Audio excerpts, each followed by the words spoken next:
పాతకాలపు పెళ్లి పత్రికలు ఇచ్చే రోజులు పోయాయి. మీ పెళ్లి పిలుపు ఒక సినిమాటిక్ వండర్లా ఉండాలనుకుంటున్నారా? మీ లవ్ స్టోరీని లేదా వెడ్డింగ్ ఇన్విటేషన్ని ఇలా ఒక మ్యూజికల్ మ్యాజిక్లా మార్చేయండి.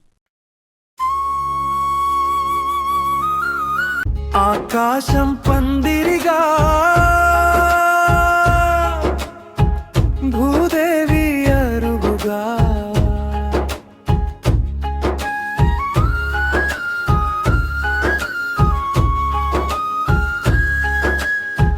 ముత్యాల ముగ్గులతో ముస్తాబైన వేళ ఇది. రెండు మనసులు ఒక్కటయ్యే శుభముహూర్తం ఇది. శ్రవణ్ వెత్సదియా కళ్యాణ వైభోగమే. విన్నార్గా? మీ ఇంట్లో పెళ్లికి లేదా మీ ఫ్రెండ్స్ వెడ్డింగ్కి ఇలాంటి అదిరిపోయే ఏఐ సినిమాటిక్ ఇన్విటేషన్ కావాలంటే ఇప్పుడే మాకు టీఎం చేయండి. అతిథులందరూ ఫిదా అయిపోవాల్సిందే.